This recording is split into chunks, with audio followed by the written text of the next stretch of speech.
Yupi! A minha recuperação está com as velas hasteadas e de vento em popa. Glória a Deus, louvado seja Deus por isso. Hoje vamos estudar, vamos falar sobre o último episódio, né, da saga do ex-mecânico de rua. Memórias de um ex-mecânico de rua. É o episódio número 22. E o título dele é Tipos de Mecânicos de Rua.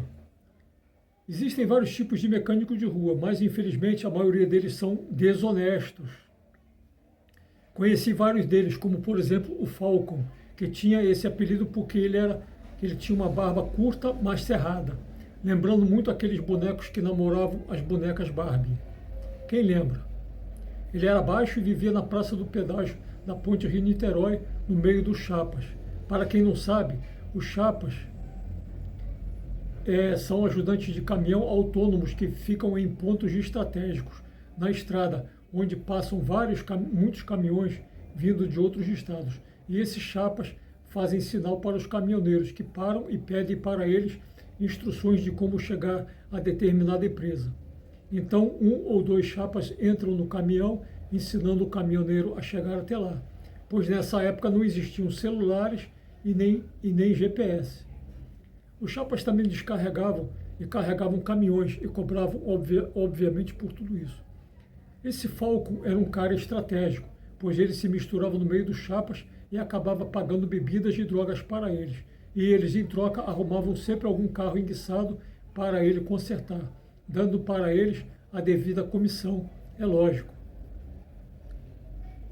Isso tornava quase impossível outro mecânico disputar o mesmo ponto do Falcon. O problema é que os chapas acabavam embriagando esse Falcon a tal ponto de roubarem fácil todo o seu dinheiro. Muitas vezes ele dormia embaixo de algum viaduto, por não ter dinheiro nem para comer ou para voltar para casa. Outro mecânico de rua era o Viana, um magrão comprido que fugiu do Rio de Janeiro para Niterói. Ele gostava de falar grosso e demonstrar que sabia mais de mecânica do que os outros. O grande problema dele era quando ficava bêbado, então ele ficava insuportavelmente valente e arrumava brigas com muita facilidade. Confesso que cheguei a fazer amizade com ele, mas depois me arrependi e descobri por que ele tinha fugido do Rio de Janeiro para cá.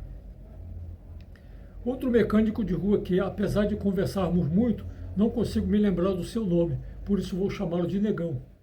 Me desculpem, mas nessa época também não existia preconceito de alguém ser chamado de Negão.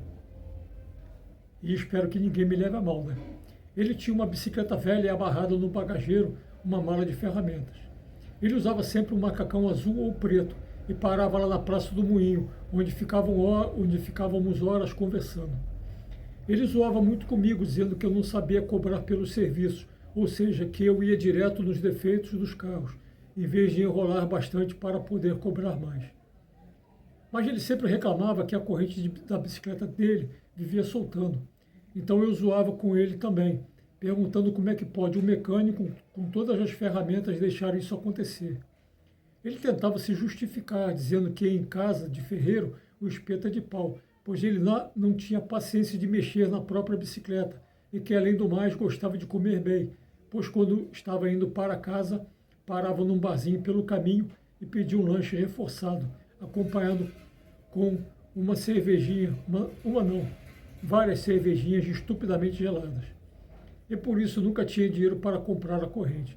Então zoei novamente com ele, dizendo que então, sendo assim, ele não tinha o direito de reclamar. Outro mecânico que estava sempre na Praça do Moinho era o Walter. Ele também era baixo e estava sempre acompanhado pelo filho, que era o seu ajudante.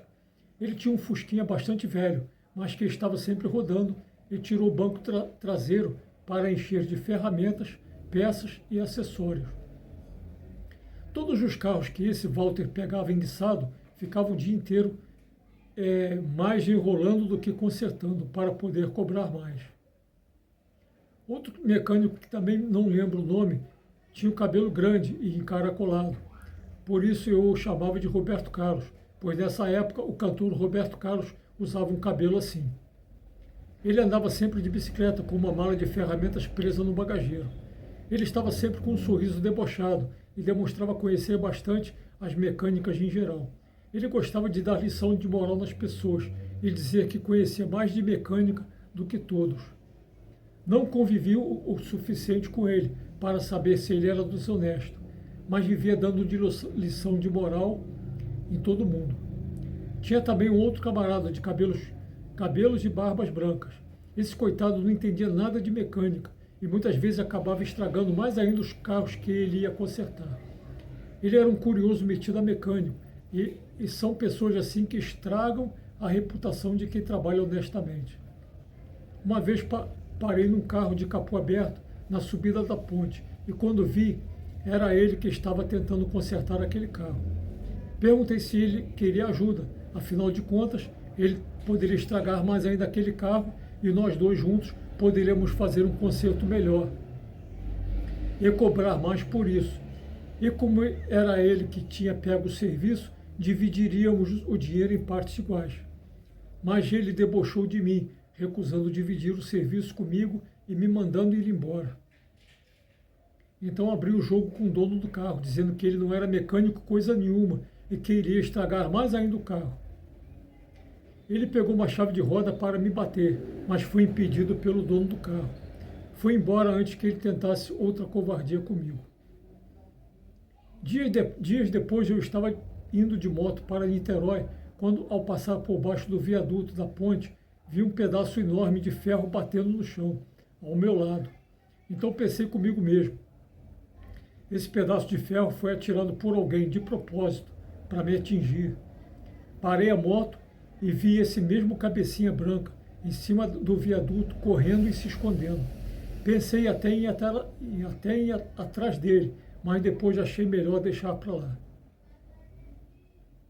Tempos depois me encontrei com o irmão dele e ele me disse que esse cabecinha branca estava envolvido com o tráfico de drogas e foi morto por isso. Outro mecânico que conheci foi Pato Rouco, também não me lembro o nome dele, mas tinha alguma coisa nele que lembrava o Pato Donald. Não sei se era o jeito de andar, meio desengonçado, de se expressar, mas como ele tinha a voz rouca, botei o apelido dele de Pato Rouco. Conversei com ele várias vezes, mas nunca vi ele enganar ninguém. Seu único defeito é que depois de consertar algum carro, ele usava drogas e depois ia embora para casa. Outro mecânico era o Gaguinho, também magro e desengonçado. Ele era gago mesmo, e quando estava nervoso ficava até difícil entender o que ele estava dizendo. Uma vez de tanto conversarmos, ele descobriu que eu tinha 2 cabeçotes de Fusca prontos para uso. Quando ele ficou sabendo disso, ficou doido, insistindo que eu desse os 2 cabeçotes de Fusca para ele, pois ele estava fazendo o motor de um cliente em casa, mas que os 2 cabeçotes que ele mandou para a retífica iriam demorar um final de semana inteiro para ficarem prontos. E era um feriado prolongado. Então ele me disse que se eu emprestasse os meus cabeçotes para ele iria montar logo o motor e depois ele me daria os cabeçotes da retífica para mim, pois estariam retificados, novíssimos e revisados. Isso aconteceu há quase 30 anos atrás, mas estou esperando esses cabeçotes até hoje, até o dia de hoje.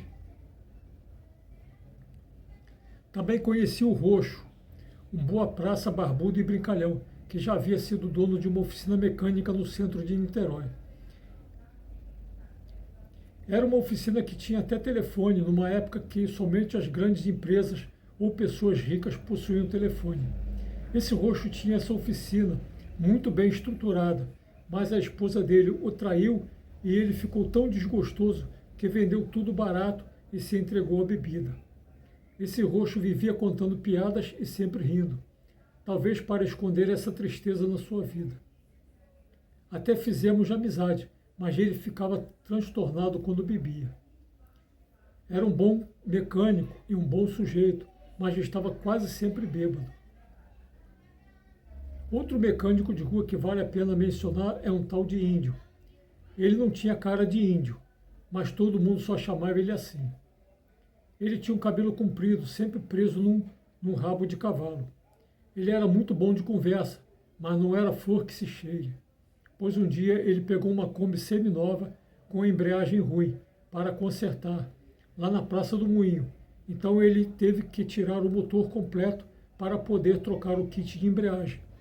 E quando o dono da Kombi foi lá no ponto Serrés, que fica a uns 500 metros dali, né, comprar as peças, esse índio desapareceu com o motor da Kombi e nunca mais foi visto por ali. Também tinha um outro mecânico, magrinho e bastante malandreado. Eu botei o apelido dele de gerente, pois ele vivia dizendo para todo mundo que ele já tinha sido gerente de boca de fumo lá dentro do complexo do Salgueiro. Cruz credo. Pelo menos ele estava tentando trabalhar como mecânico, o que merecia um voto de minha confiança. Mas ele andava sempre com um revólver escondido embaixo da camisa, por isso eu evitava colar muito com ele. Os campistas que me perdoem, sobrou até para os campistas, né? Mas tinha um campista, um mecânico fortão, que estava sempre com um sorriso sereno no rosto. Esse era um verdadeiro mestre em enrolar os donos dos carros. Mesmo que o defeito do carro fosse somente um fio solto ou partido, ele sempre dizia para o dono do carro que tinha que tirar o cabeçote e mandar para a retífica. Como ele era muito bom de conversa, o dono do carro sempre acreditava e esse campista ficava o dia inteiro mexendo nesse carro. O dono do carro ficava desesperado de ver tanta peça jogada pelo chão e ainda o seu cabeçote na retífica. Então esse campista dizia que o defeito estava bastante difícil, mas que teria solução se o dono do carro lhe pagasse uma quantia bem alta pelo serviço. Sem opção, o dono do carro acabava concordando com o valor final do serviço e antes do dia terminar, o campista acabava o serviço e entregava o carro. Uma vez perguntei para ele o que é que ele fazia com tanto dinheiro que ele ganhava assim desonestamente. E ele me respondeu que estava montando uma oficina toda equipada no centro do Rio de Janeiro. Nunca vi essa oficina, mas ficava com pena dos coitados futuros clientes desse tal de campista. Não sou melhor do que ninguém, também tenho os meus defeitos. Mas como na vida tudo é assim, existem os maus elementos e os bons. Em todas as áreas da atividade humana, sempre existirão os maus profissionais, assim como os bons. Até mesmo na religião as coisas são assim. Existem bons padres, mas também existem os maus. Existem bons pastores, mas também existem os maus. A educação que recebi dos meus pais nunca me permitiu ser igual a qualquer um desses que gostam de serem maus, pois sempre tive consciência que cada um de nós irá prestar contas um dia com o Senhor Deus. Com este último episódio, eu encerro a minha saga das memórias de um ex-mecânico de rua. Espero que vocês tenham gostado e fiquem com Deus.